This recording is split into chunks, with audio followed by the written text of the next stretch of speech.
I'm a partner here at Reed Smith. I'm in our financial industry group, and it is my pleasure to host this reception for the National Bar Association, and particularly in conjunction with Congressional Black Caucus Legislative Week.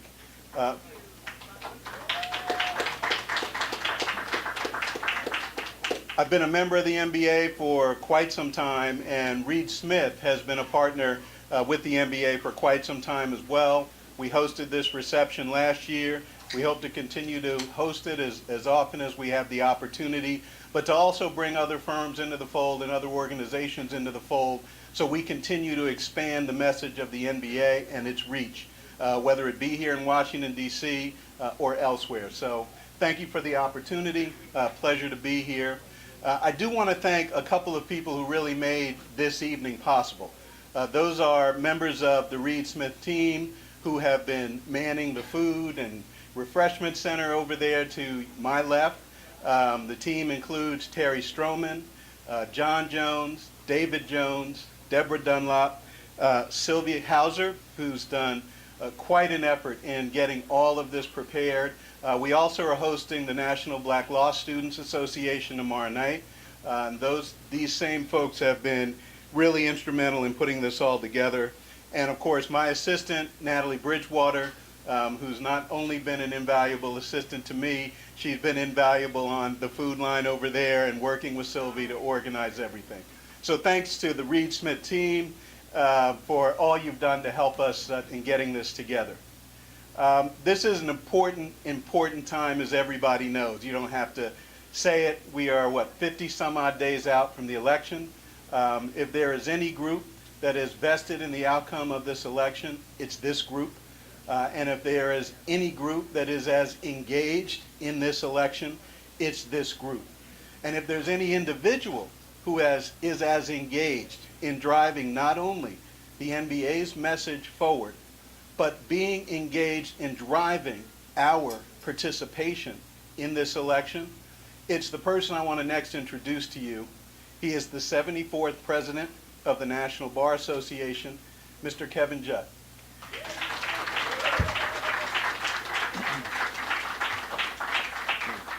Thank you, Tyree. Again, let's thank Tyree Jones and the Reed Smith Law Firm. They've been a great supporter of the National Bar for years. Him and A. Scott Bolden, they're some great guys. I am like he said, I'm the 74th president of the National Bar Association. It's an organization which is the oldest and largest association of black lawyers, judges, legal educators, and students. And we're proud to have you here. And again, welcome for coming out tonight. Thank you for coming.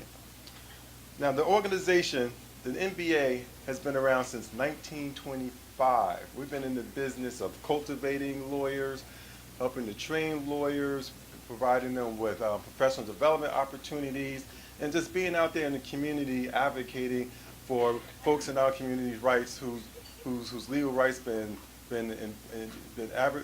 abrogated and been taken away from government entities, corporations, and private individuals. And today, nothing has really changed since 1925. Everyone needs the National Bar right now. You see who's running for office. I mean, we're a 501c36 organization, so I can't tell you who to vote for, but you know where we should be going. Okay? We know where we should be going. Okay? Now, what I want to do also is just tell you guys a little bit about our social justice platform and our legislative agenda. It's quite extensive. I'm not sure if everyone got this or not, but we're about black economic empowerment. We're fighting against human trafficking. We're doing election protection fight like we always do every year. We're preserving HBCUs, make sure that they're going to be around for years to come. And also just recently, we just put on our platform, gun violence in the black community. Now, to tackle that, there's two ways I see it that's very important, two important ways. That's economic empowerment, bringing money into those communities so to give kids the opportunities to do work in their communities where they don't have to feel like they have to rob people or sell drugs. That's one way of getting rid of them. And also getting out there and voting for policies voting for folks who's gonna implement policies, economic policies into our communities. So we gotta get out there and vote for the right people when it comes to November. So please get out there, it's very, very important. What I wanna do right now is recognize my National Bar Association leadership and past presidents, because I can't do it on my own. I always hear past President Crump always keep on saying, I can't do it on my own, I need my whole team. And believe me,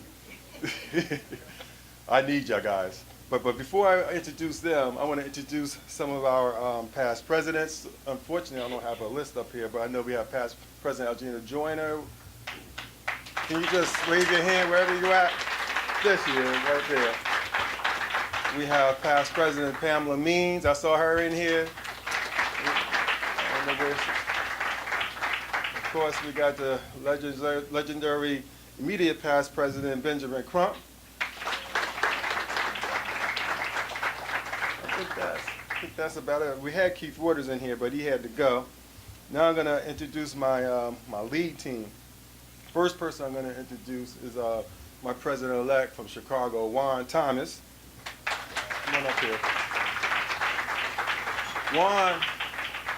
Juan just did something that was very important and courageous for me this week. When I was in Panama, I had to give him a call because I was just thinking when I had some time there. I was like, you know, that gun violence in Chicago is kind of crazy. And I said, I need someone to essentially chair my task force on gun violence in the African American community. And I thought of him because he was in Chicago. He's a big advocate for justice, and he agreed to do it. And he, at first I thought, oh, it won't be that much of a big job or what have you, it'll be something big. But today when we had our executive committee call, we must have been on that for at least 20 to 30 minutes. And he looked at me like, hold up here. I thought this was going to be an easy part thing, but he has a boatload of work to do, and I'm sure you're going to do well making sure that we eradicate some of those guns in our community.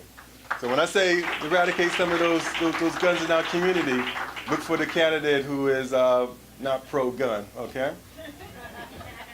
I'm not telling you who to vote for, but vote for her. Vote for who? Her. Her.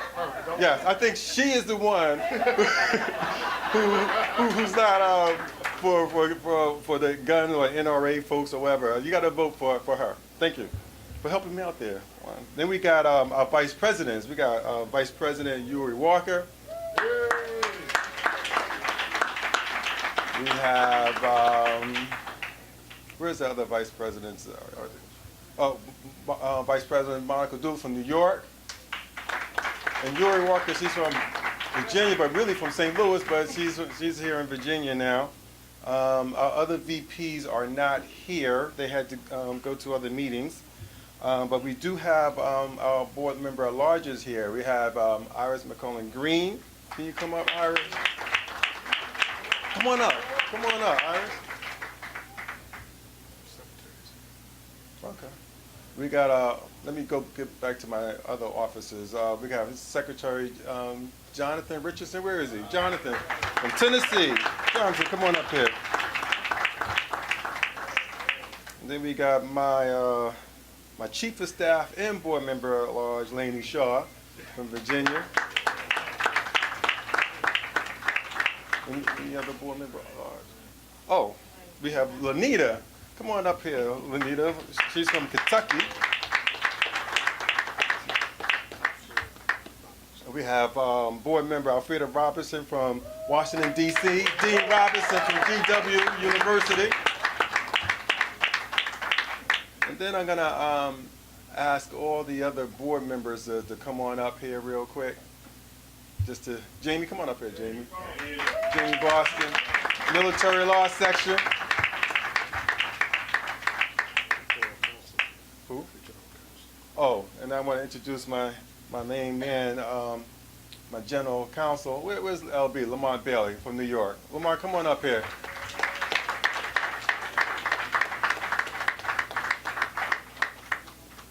this is my team right here, and I just want to publicly tell you guys that I really appreciate you, and for all the work we've been doing earlier today. We met for like 6 hours today, working on national bar business and community advocacy programs.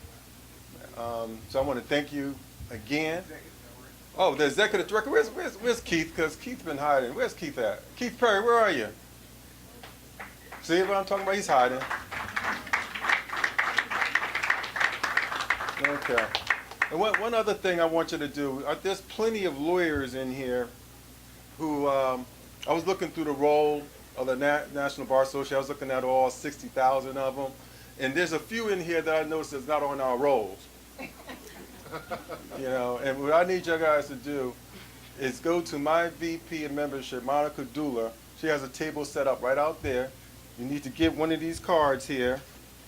I need you to become a member of the National Bar Association to support us, because we have a lot of activities. I already told you about our social justice items already, but we're going to have our, okay, I'm going to get to John real quick. But we're going to have our first international convention. It's going to be in Toronto, Canada, from July 29th to August 4th, right smack in the middle of Carabana. So you guys got to come out there. We're going to have a good time. We're going to have a lot of good seminars, a lot of panels. Oh, there's Keith right there.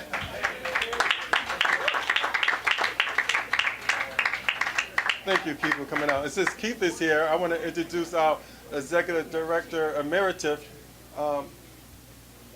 John Crump. Who are you going to say? He's the chair. He's the chair? Oh, cool. And I'm going to save the best for last. The person who helped make this thing really a great event is my chair, Akua. Akua, come on there. I know you're up there talking to her.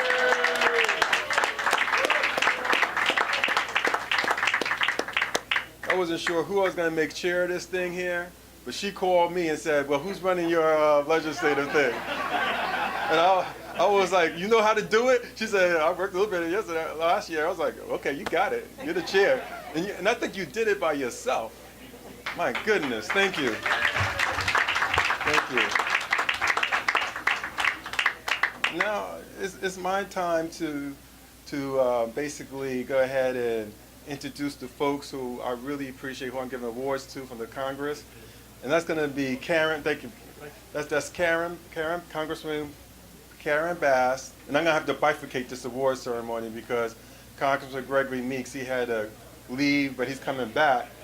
But I want to give special words for Karen Bass. And you know, as I say, Karen Bass, I'm not like we're all good friends from back in the day. But don't be afraid of that mic. I know who said that. That's Alvin Pittman, my mentor from LA.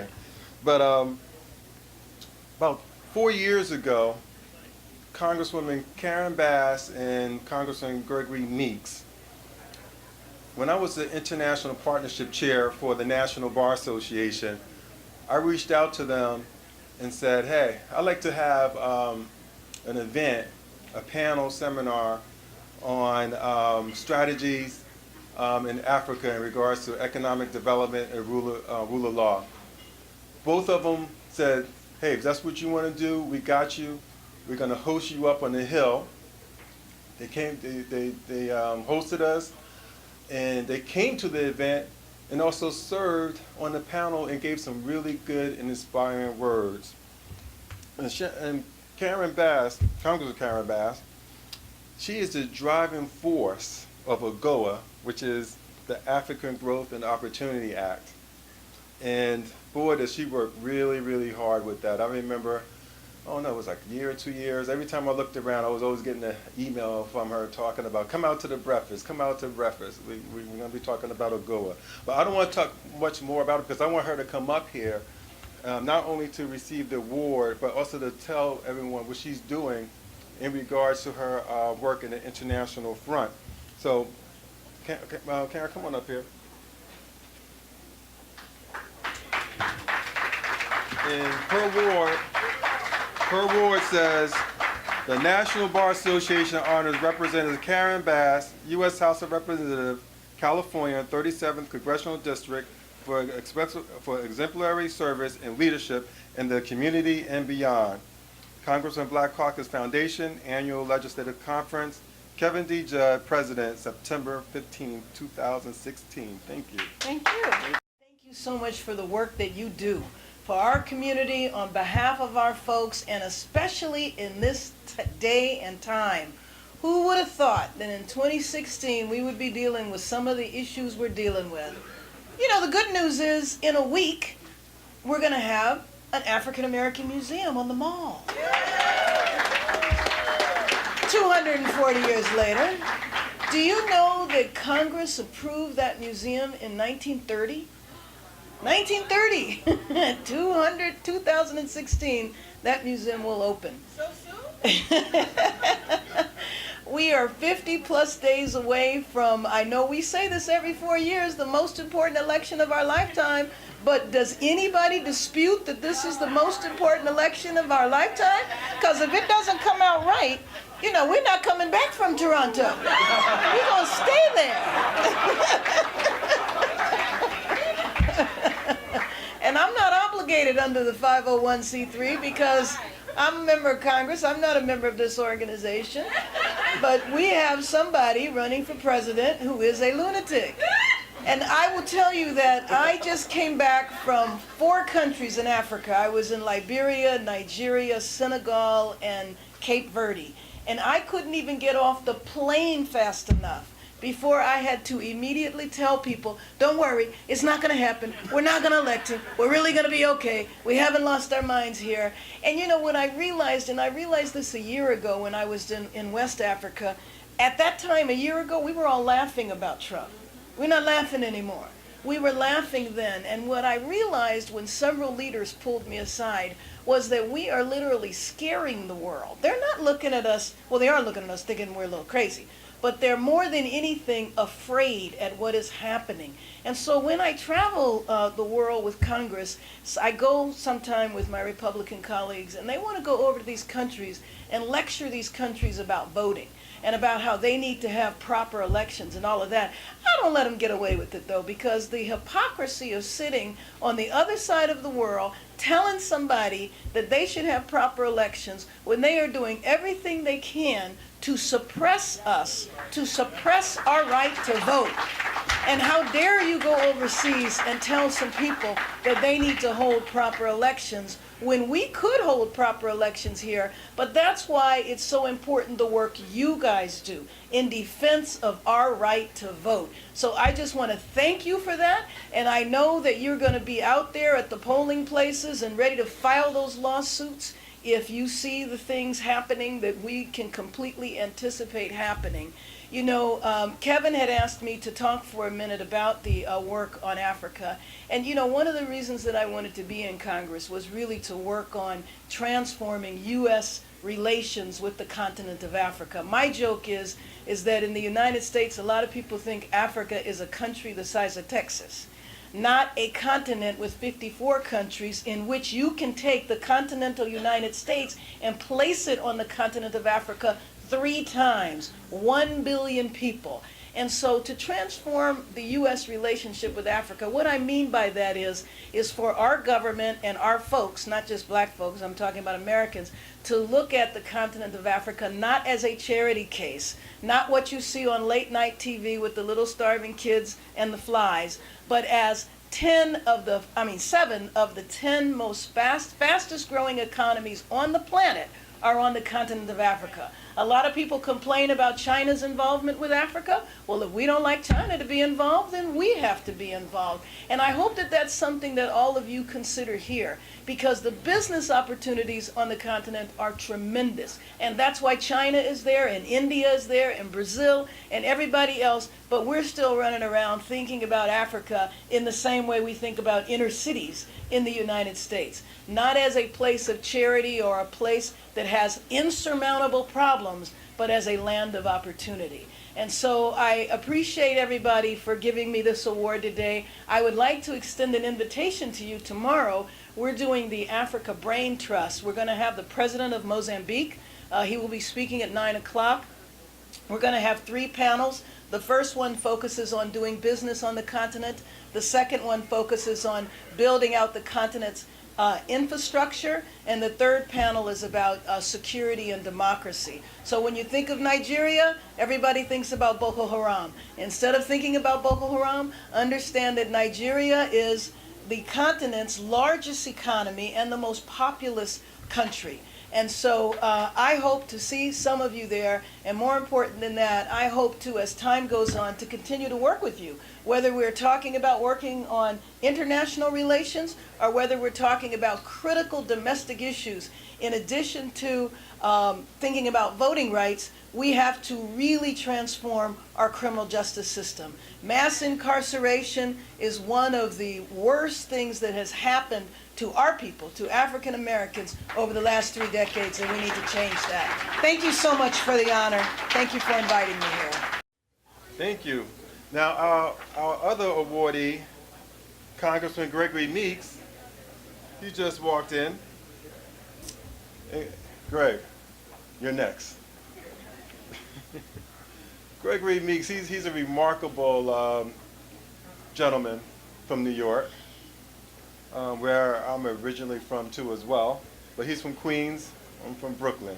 We take their daughters, and, you know, your guys try to get away from us and they move to Queens, and you know the joke.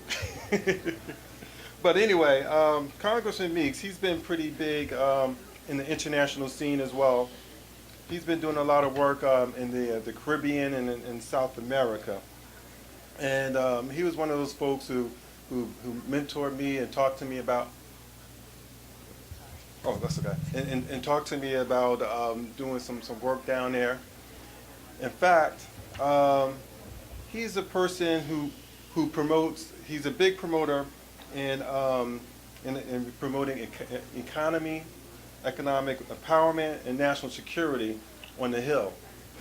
In fact, he's also, what are you, a citizen of Colombia, you told me you were? So this way, if the wrong person get in the office, he has somewhere to go. That's what he told me. So I'm going to have you come on up, because I didn't do a long, extensive thing for Congressman Bass, because I want you to talk about the work that you're doing on the international front, and what your vision will happen with the new candidate who's coming into office, which is hopefully it'll be a she. Thank you. Thank you, Kevin. It is, number one, I think we're lucky to have Kevin as our new president of the National Bar Association. And we are all proud of the work that Brother Crum did as the president of the National Bar Association. And the significance of the NBA today is more important than it's ever been. We need black lawyers at every level of the game. You know, first, and I heard my friend and colleague Karen Bass saying he's talking about criminal justice. Well, we know they won't let us rest in that regard. We've got to make sure we've got folks that's standing in the forefront there. And we also have got to make sure that we're standing in the forefront in a global economy and economics, because here is an opportunity for us to be the one that drives the train, not gets on the caboose. There is opportunity if we would just reach out there right now, that people who would love to do business with us and need your legal expertise on how to put these deals together. I mean, that's important. We've got a big fight in Congress. It is not something that people like to talk about because we've got to figure it out, but the president wants to pass the Trans-Pacific Partnership, for example. Well, if we can figure out how we can make some money out of that Trans-Pacific Partnership, if we can show that we can lead the way so that we can improve the work environment in some of these other countries, but make sure they're doing business with us, And when I say us, I don't mean just the United States. I mean those of you in this room. We can drive the train. So for me, understanding it's a global economy, understanding that what we did 50 and 60 years ago, some of it we still got to do, but others we got to take it to the next level, what I call the second phase of the civil rights movement. And the second phase of that movement is making sure we close that income gap and get opportunities where we had never had them before. One of those places are in boardrooms. Those of you here at the NBA, we should be working with you at the Congressional Black Caucus to make sure that when those boardrooms, those board openings, we are putting you in those boardrooms, making those decisions that have to be had. So that's our function. I am the chair of the Congressional Black Caucus's Political Action Committee. And I close on this because it is also about power. And that's why I'm glad Kevin asked me to make sure that I'm the liaison from the CBC to the NBA. Because it's about power. It's about power. We have an opportunity to create power. Now, first of all, I don't want to wake up on November 9th and have a November 9th surprise. So we better take this thing very seriously coming November 9th. And then we've got to make sure that we look down and from the communities of which you come from, know who your representatives are. Because what power is to me is to determine where we move and how you set policy. If Democrats, and I know that Democrats and Republicans, but I'm talking now specifically about the Congressional Black Caucus, if we were in the majority, here's power. We talk about criminal justice reform, John Conyers will be chair of the Judiciary Committee. We're talking about money in Wall Street. Maxine Waters will be chair of the Financial Services Committee. We're talking about securing the homeland. Benny Thompson will be chair of Homeland Security. You talk about education. Bobby Scott will be chair of the Education Committee. You talk about science and technology. Eddie Bernice Johnson will be chair of the Science and Technology. So I'm talking about real, and 26 members of the Congressional Black Caucus will be chairs of major subcommittees dictating the policies that to move forward all across these United States of America. We can't do it without you. We need you.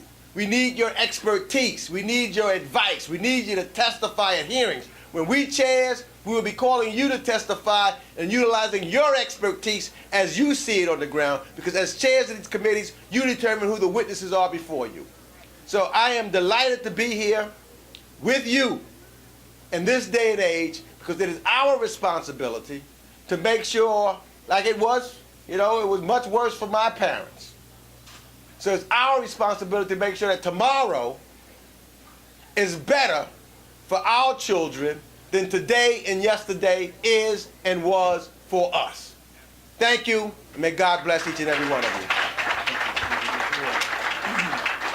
I have to debrief you on my Panama trip, but the Panama Chamber of Commerce, they're going to come to Washington, D.C.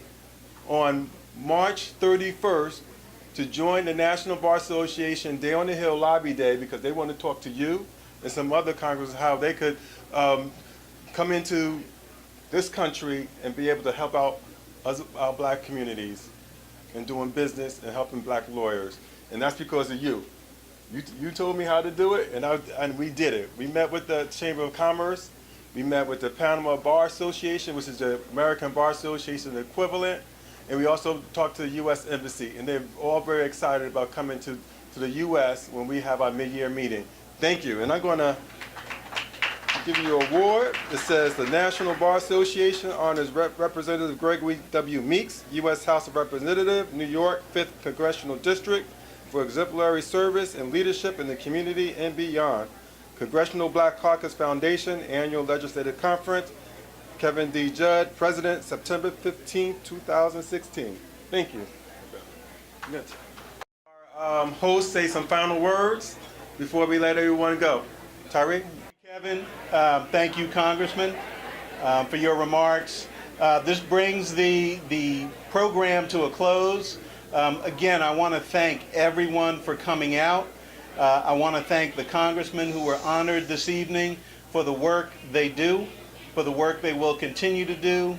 And there's really only one thing to close on before we all leave, and that is vote, vote, vote. This election, more than any other in our lifetimes, matters. Thank you all for coming out. Thank you for giving Reed Smith this opportunity.